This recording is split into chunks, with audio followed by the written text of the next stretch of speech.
So I was at work the other day, and I was thinking, I had a string of bad customers to greet. Like, these people were just determined to be depressed and angry and bitter about life, and it was really frustrating. So I was thinking about, what is the best way to go about approaching this? And so I came up with, like, optimism, or an optimistic mindset, which is, well, maybe last time they were here, they just had a salesman that really hassled them a lot, and they just didn't want to talk today. Or maybe they were busy or something, and they couldn't talk much. They were afraid of me, whatever. And then I was like, well, that's okay, but it's kind of disappointing because so many people are just so depressed or angry or whatever. And so I moved on to more of a stoicistic mindset, which is like determining that everyone is going to suck before you even talk to them. And then whenever those few customers that don't, whenever you talk to those few customers or most, or whatever, you talk to people and they don't suck, well, then it's just a pleasant surprise.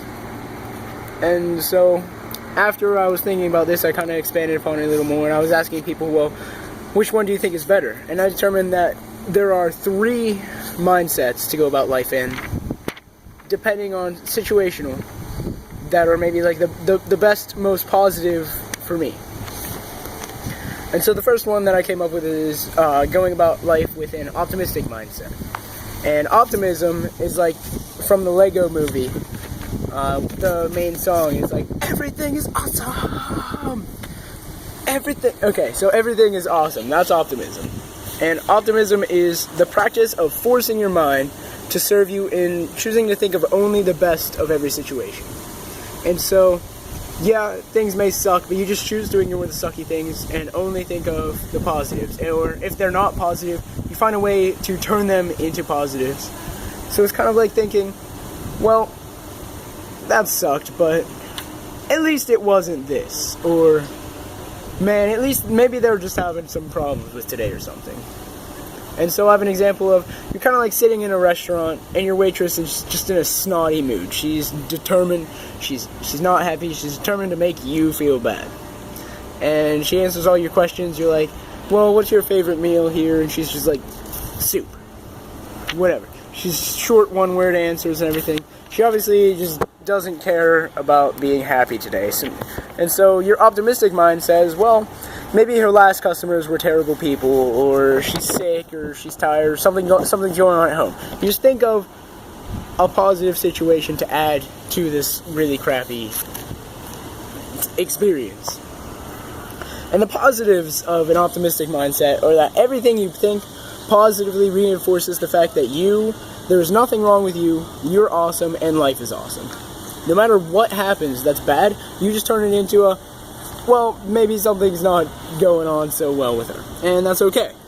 But the negatives, at least I worry that in this optimistic mindset, you're kind of deluding yourself from reality.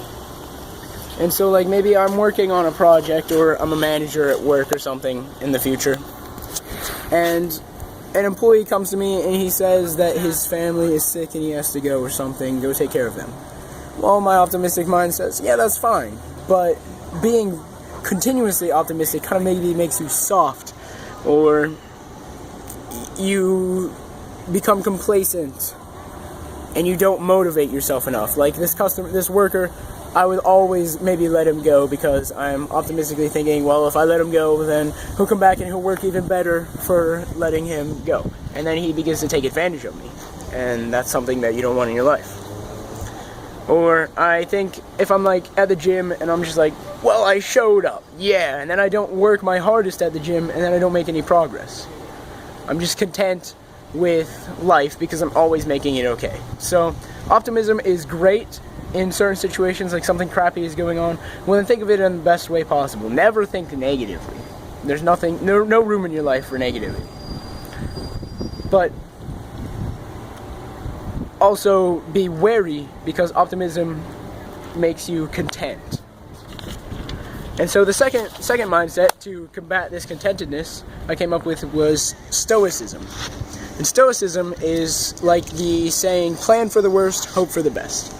Stoicism is purposely looking at the worst possible outcome of every situation in order to plan for anything. And whenever that worst possible outcome doesn't happen, you're just pleasantly surprised. Everything is happy because it's like, wow, that wasn't as terrible as I thought it could be. And so, as an example, you're starting a new project and you're afraid of this mountain of work you're about to put on into your life. And so, you're afraid of failing too. You start this mountain of work and it doesn't work out, and that's terrifying. And so, you just take a deep breath and realize that the mountain could be much worse. You could be in Morocco or in the Arabic countries right now dealing with ISIS, and it just could be so much worse. Your life isn't that bad. You look at this mountain of work, and compared to the possibility of everything else that could go on, it's just like, man, that's nothing. You look at the worst situation, and then you think, like, I could be living in my car right now, and even if you were living in your car right now, you'd just be like, I'm okay with that. And once you're okay with the worst possible situation, you can accomplish anything. And so the positives are you plan for every possible eventuality. And it makes you appreciate the small things more. If you're planning for the worst, well then, anything that's not the worst is just like, yeah, this is awesome. And instead of avoiding fear, Stoicism straight up confronts it. You think of the worst, most scary thing possible, and you're like, I'm okay with that, I can take that on, and then you just do it. But the negatives, I fear that always thinking of the worst situation could make your overall mindset negative. If you're always thinking the worst in everyone and hoping to be surprised, well then you're still always thinking the worst of everyone, and that ends up being an overall negative mindset that brings you down. And it takes a lot of willpower to actively engage your fears. And it's really hard to make yourself do the things that you're terrified of. And so, the last situational mindset that I have for you is NFFEDism, which is No Care Friday every day. Or maybe IDGAFism, whatever. But it's not giving a care about anything. It's like, well, they're in a bad mood, that's a sucky situation, I don't even care, I'm just gonna go do my own thing. And NFFEDism is living entirely in the moment, living on a whim, without regard to others' opinions. Like, you just stop caring about what other people think or whatever. You're living your own desires you're living with your own desires as top priority, and you're living confidently. You're doing what you desire to do, not necessarily with regard of anyone else. You do what you want to do because that's what you value the most. It's experience, it's happiness. You're living completely as you instead of as this person that you have to put on to go to work, this front. And so as an example, you're walking through like a heavily packed area and you just see this beautiful girl across the crowd. And so you run, you're like, hey you! Hey! You walk up to her and you're like, and you just walk up next to her and you hold her hand. And she's like, yo, what's going on? And you're just like, I just thought you were gorgeous. I just wanted to hold your hand. I saw you had an empty hand over there and it needed to be filled. And to anyone else in this crowd, you're going to look like the freaking weirdest guy in the world. You just ran across the crowd, like, screaming at this girl, and then held her hand. And it's like, what's going on? But I found in my experience that a lot of the times, there's refuge in audacity. The crazier that you go, the more outlandish you are, the more people just go with it. The more confident you are in being crazy, the more people just, okay, whatever, that guy's weird. And then they just go with it. So this girl, she just holds your hand and walks along with you just because you just ran across her from a freaking crowd and you're like, hey, you're beautiful. And the positives is many people follow along. If you're confident, most people just kind of like, they follow with the precedent. So they just, there's a crowd and everyone just lines up behind the person that's leading the most, the person that looks like they know what they're doing the best. And in this mindset, you can get away with so many things that most people would consider crazy just because you're doing them. And what's normal doesn't even apply to you anymore. And finally, with the NFFEDism, you're more congruent to you. You're enacting the little whims inside of you that everyone thinks, but everyone is too afraid to do. And so you just do them anyways. And that makes everyone like, so want to be you. That makes you such a cool guy.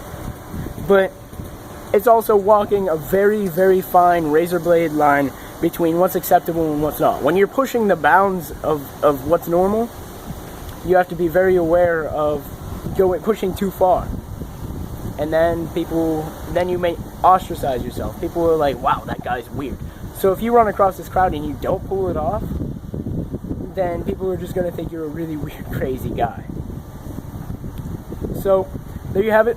My 3 positive mindsets about going on life. They're all situational, depends on what is going on. There's Optimism, Stoicism, and NFFEDism. Enjoy.